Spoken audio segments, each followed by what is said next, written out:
Olha aí, a gente tá Pompei.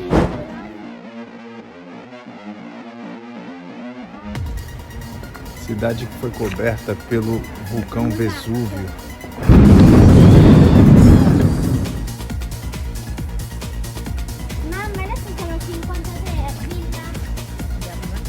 É grande aqui, viu? A cidade inteira que foi cristalizada pela fumaça do vulcão. Bora?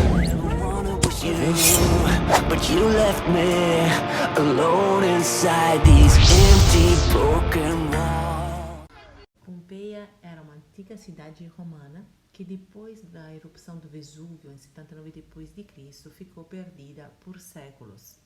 Aqui nós estamos entrando em um antigo teatro e anfiteatro.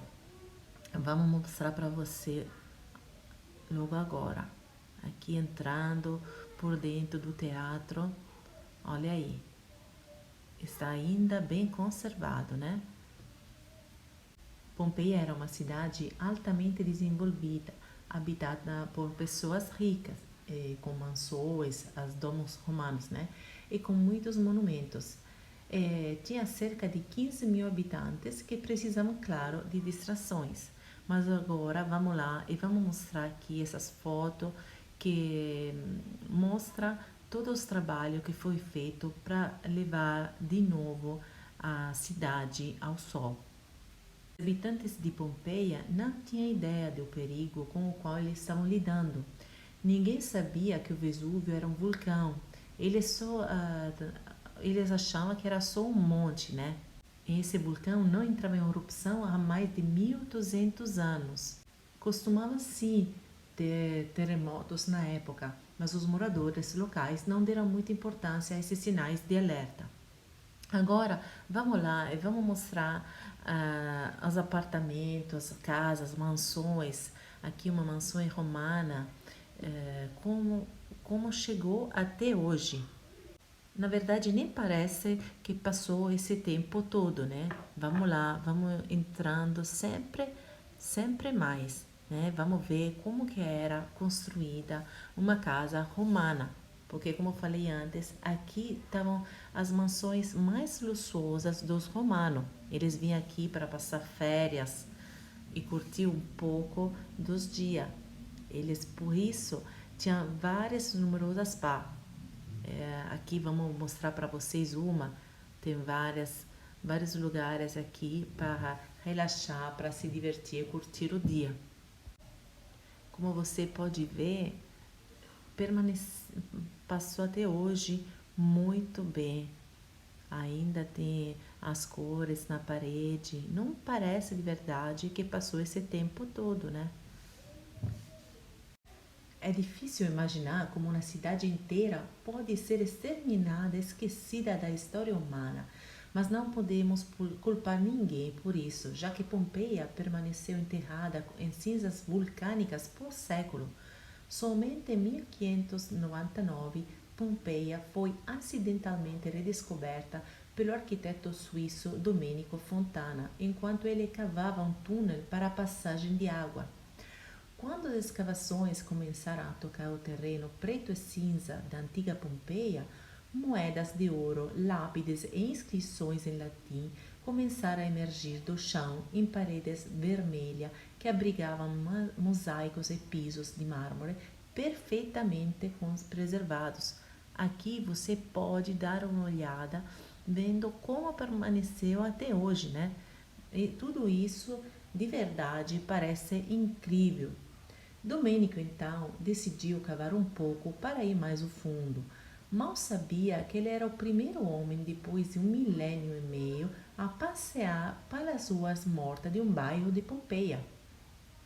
Essa caminhada subterrânea foi apenas a ponta do iceberg que teria sido descoberta 150 anos depois pelo espanhol Joaquim de Alcubierre, em nome do rei Carlos de Bourbon. A erupção do Vesúvio causou grandes danos com incêndios e desabamentos. A maioria dos habitantes da cidade escapou para o interior da região, embora não tenhamos ideia de quantos morreram lá. Eles levaram pequenos objetos de valor, como moedas e joia. Materiais orgânicos como lençóis, cobertores, roupa, cortina foram quase todos destruídos. As primeiras escavações formais no século XVIII foram pouco mais que exercícios de caça ao tesouro, o que significa que os registros de descoberta são fracos ou inexistentes. Também há evidência de que alguns achados, como pinturas na parede e cerâmica, foram destruídos propositalmente, porque não eram consideradas de alta qualidade. Todos esses fatores fazem de Pompeia um local desafiador para se estudar.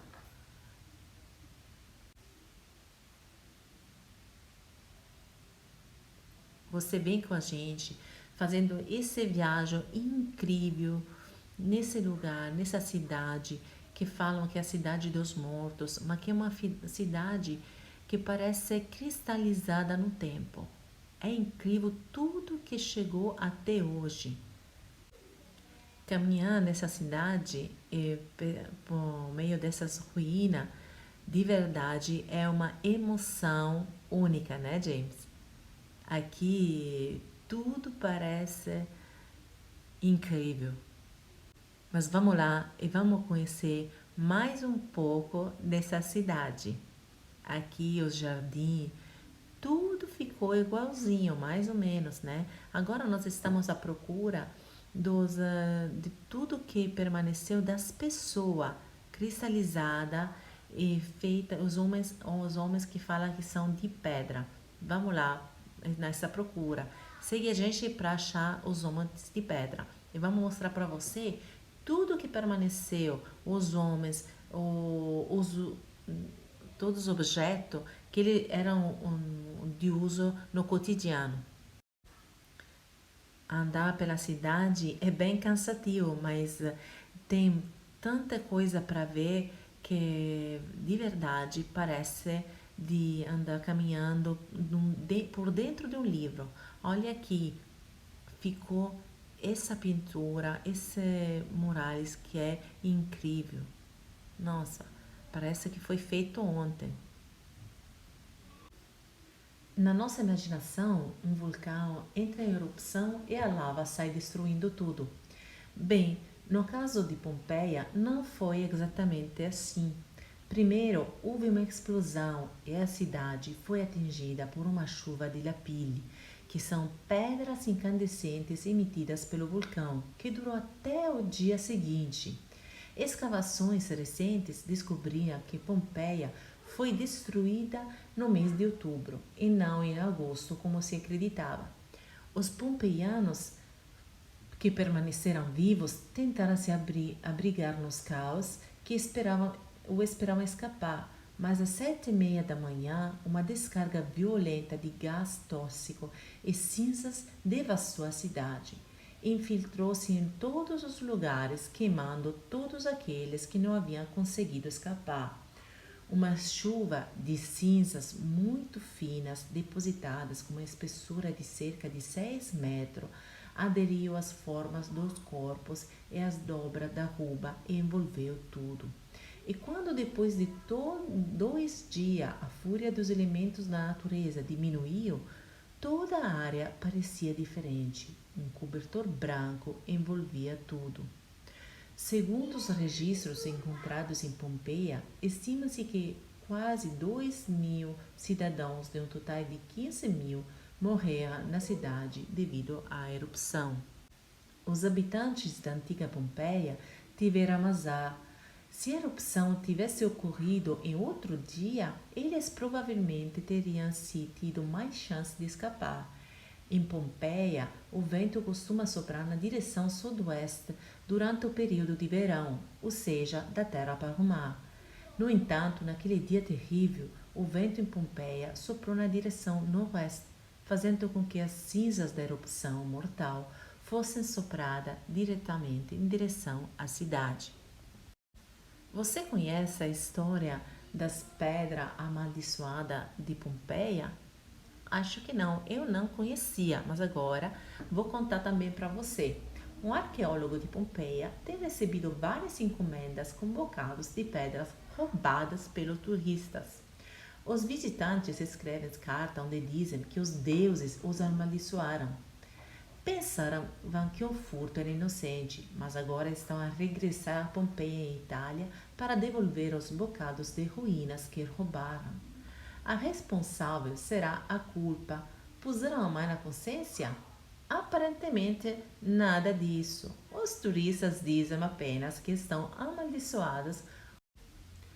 A história chega da América Latina. Um homem afirma que ele e a sua família têm passado por trauma atrás de trauma depois de levar uma pedra das ruínas de Pompeia, a cidade, junto a Nápoles, que ficou só uma cinza e a lava do Vesúvio. Massimo Zanna, arqueólogo, diz que depois disso recebeu centenas de encomendas enviadas de todas as partes do mundo com pequenas peças arqueológicas. Consegue imaginar isso? Os pacotes vêm acompanhados por cartas que explicam que as relíquias roubadas lhe deram má sorte. Nossa, que bom! Você rouba e depois dá má sorte. Eu acho que, num certo senso, está certo, né? Você o que acha? Deixa no comentário o que você pensa falando disso. Mas vamos para frente. Os pacotes do Canadá, por exemplo, chegou um azulejo em terracota enviado por uma mulher que o tinha roubado quando passou lá em lua de mel, nos anos 70. Na carta, mostrava arrependimento por um erro que cometeu na juventude e clamava por perdão. Só que ninguém falou o que aconteceu, mas são várias pessoas falando isso, então a gente tem que acreditar. Agora vamos mostrar para vocês os famosos homens de pedra. Não é raro para os arqueólogos que trabalham em escavações na região de Pompeia encontrar cenas eternizadas pela erupção do vulcão Vesúvio. A grossa camada de cinza quente soterrou tudo, transformando em fosse as cerca de 2.000 pessoas atingidas. Enquanto muitas das pessoas petrificadas parecem ter sido pegas de surpresas pela fúria do vulcão, preservadas durante o desempenho das ações cotidianas, outros perceberam o que estava por vir e fugiram da cidade. Ou tentaram, pelo menos, como é o caso de um homem com cerca de 30 anos, cujos restos mortais foram descobertos recentemente. Segundo o grupo de pesquisadores, após a primeira erupção, o rapaz tentou fugir da cidade em busca de segurança. Provavelmente a tarefa não estava fácil, já que há sinais de infecção óssea em suas pernas, e que deve ter dificultado muito a sua fuga. Suas pretensões, porém, acabaram quando um bloco gigantesco de pedra caiu sobre a sua cabeça. E aqui dá para ver também nessa imagem que fica em todo o canto da cidade. Vamos lá e vamos conhecer mais algumas coisas. Dá para perceber que os arqueólogos conseguiram entender muito do estilo de vida e das patologias da população. Pompeia era um lugar movimentado e a evidência demonstra diversos detalhes do cotidiano da cidade. Aqui na minha esquerda, você pode ver que tem uma inauguração de uma outra parte da cidade. Essa casa foi inaugurada hoje. Acabaram todas a reforma e tem o prefeito que foi inaugurar essa nova parte. Mas vamos lá e vamos conhecer mais um pouco dessa incrível cidade.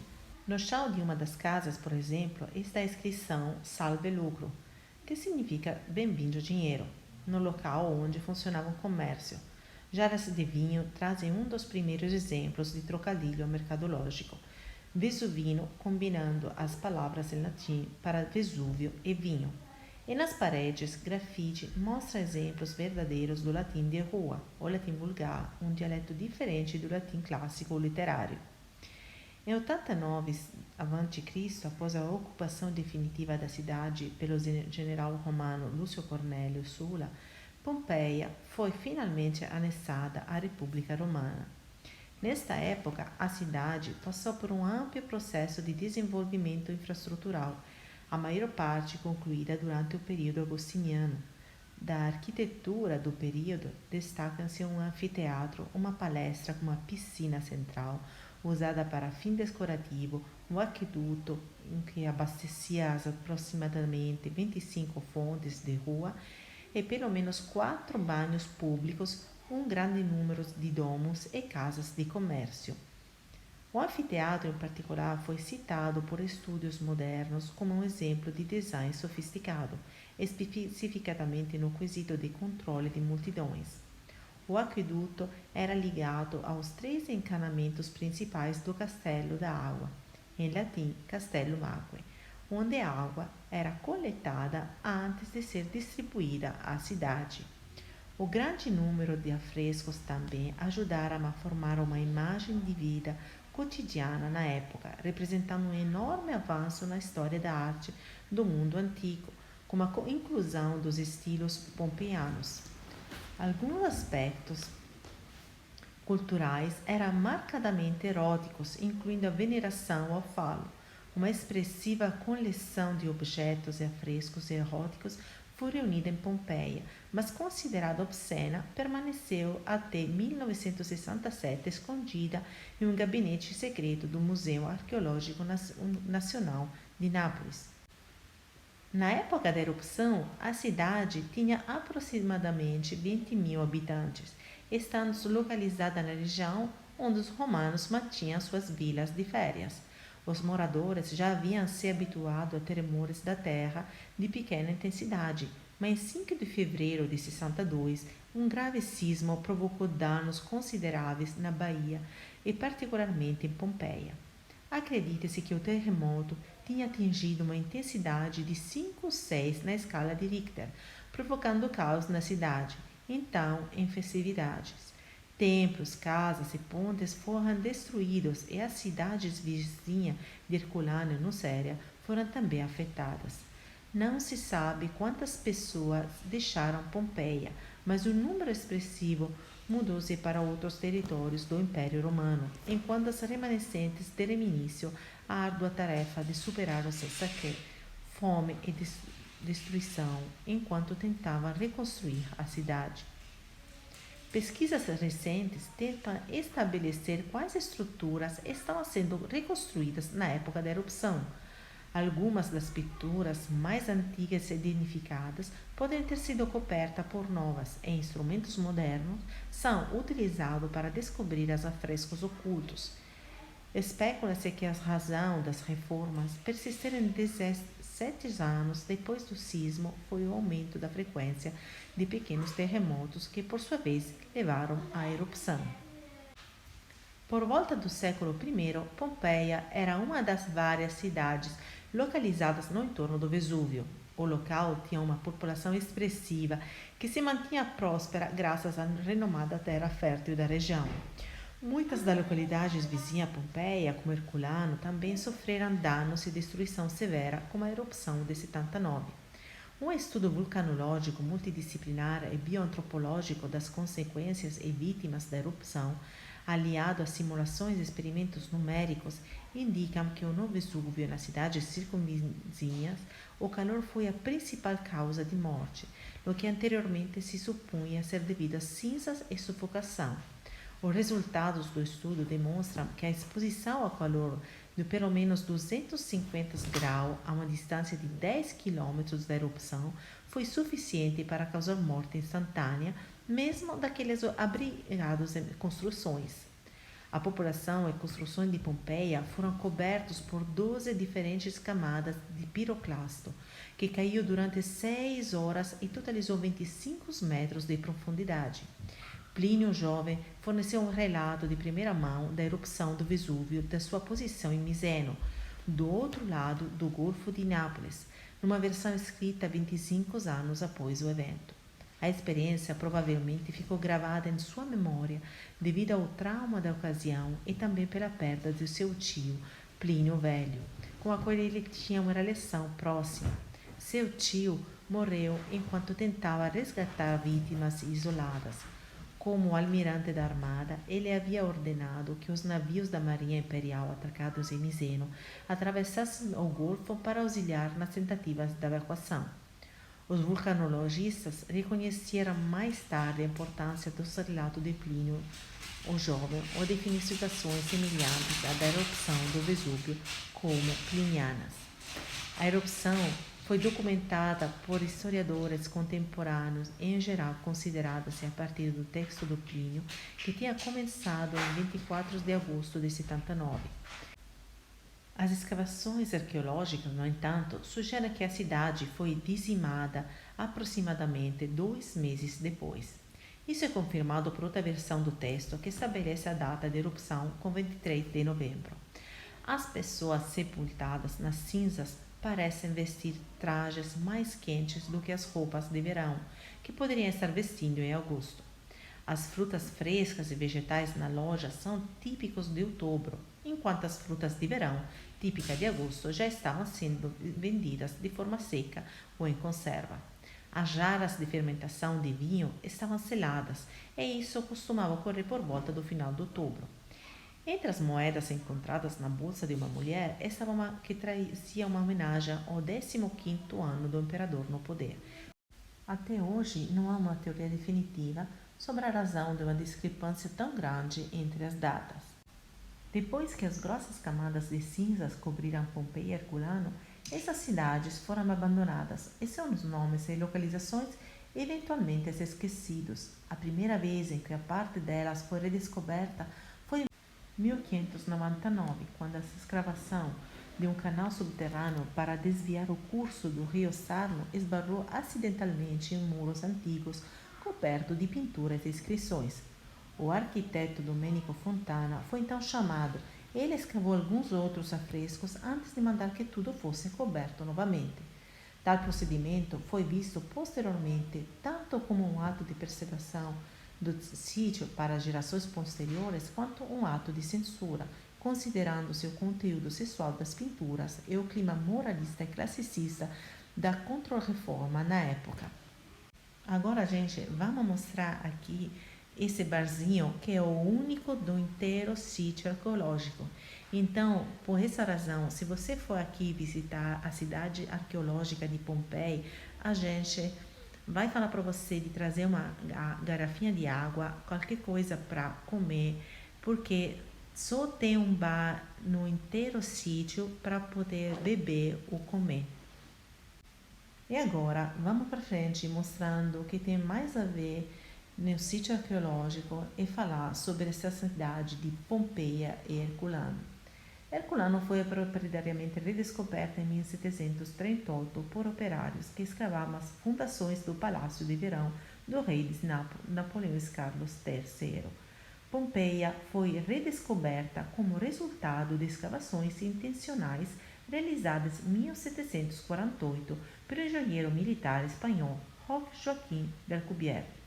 As duas cidades passaram então a ser exploradas, revelando muitas construções e pinturas intactas. Carlos III demonstrou bastante interesse nas descobertas, mesmo após se tornar rei da Espanha, pois a exibição das antiguidades reforçava o poder político e cultural de Nápoles. As primeiras escavações profissionais foram supervisionadas por Carl Weber. Em seguida, foi a vez do engenheiro militar Francisco La Vega, que em 1804 foi sucedido por seu irmão Pietro.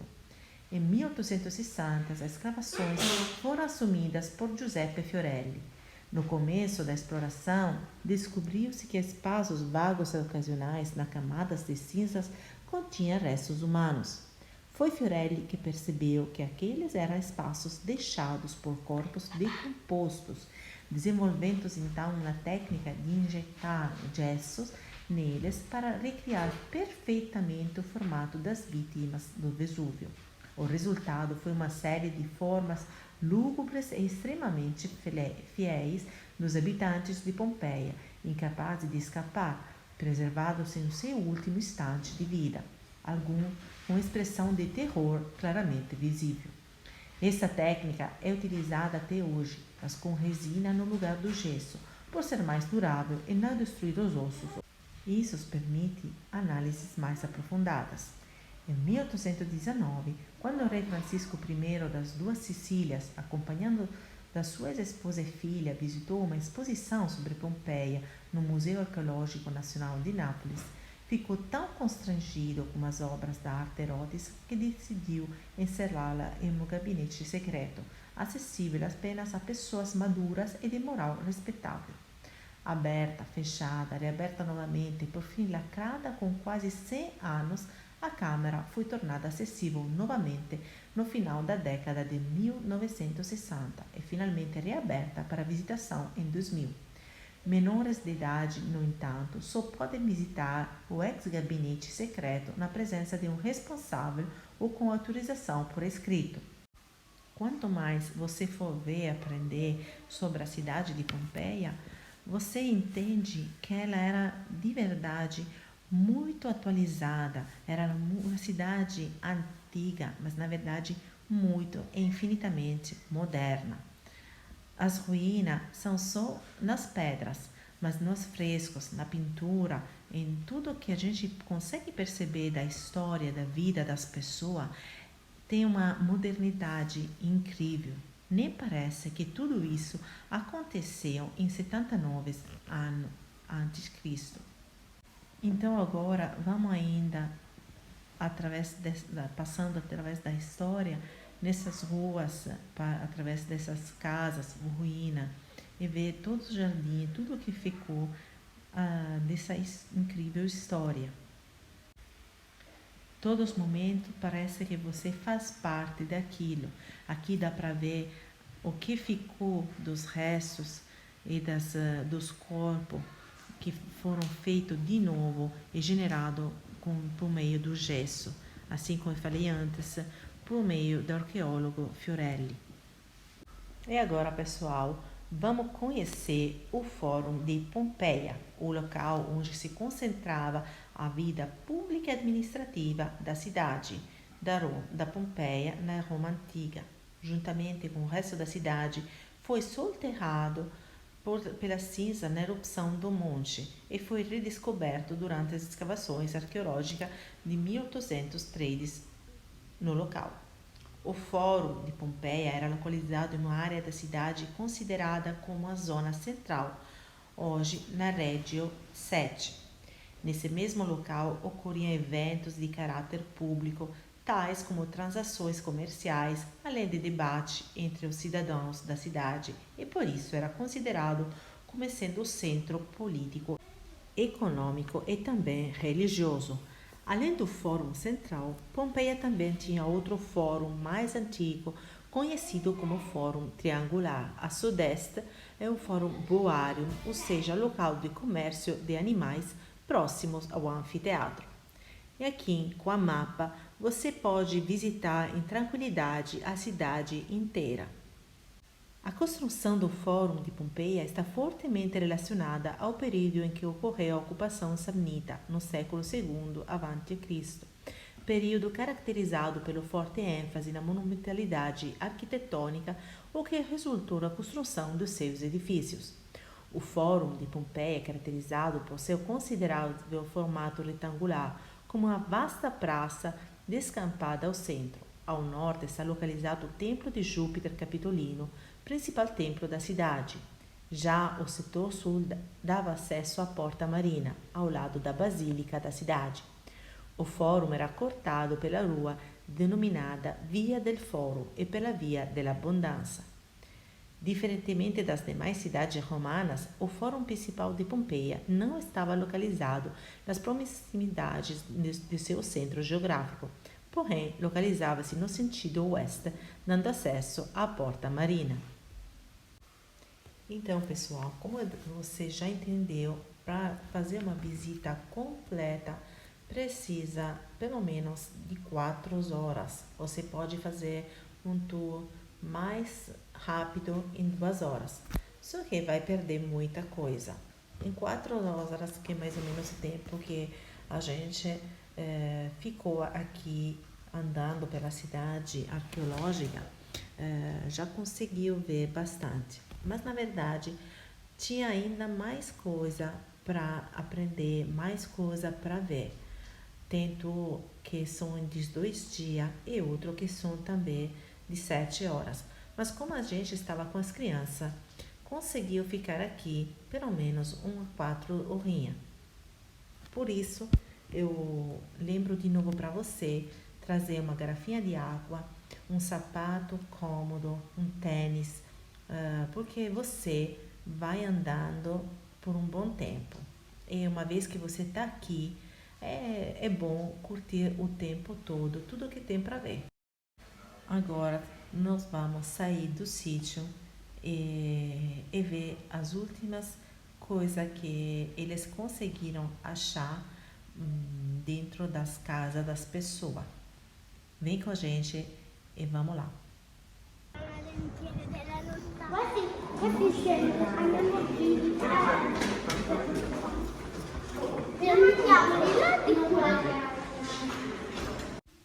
Aqui você pode ver os restos que foram trovados dentro de uma casa, a casa de Júlio Políbio. Então tem todas as coisas para cozinhar, conservar alimentos. E também foram achadas nozes, amêndoa, tem de verdade muitas coisas. Vamos lá, vamos ver junto tudo que foi achado aqui. Era il resto delle persone lì. Quegli scheletri, quella faccia di quello, quella faccia Lì, guarda qua. Non mi fai foto gli scheletri. Ah, ok, allora no, fai. Mamma, perché gli scheletri sono venuti bianchi? Questa era una femmina, vedi?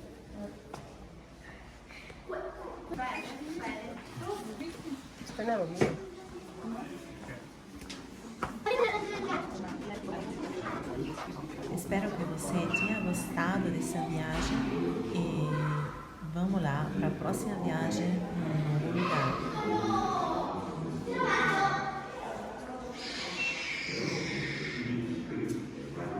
Perché si colora di bianco mamma il teschio? Perché rispetto Dove vai? Non può uscire, ragazzino. Perché? Perché non c'è il biglietto. Solo chi c'è il biglietto può uscire. Sì che si può uscire.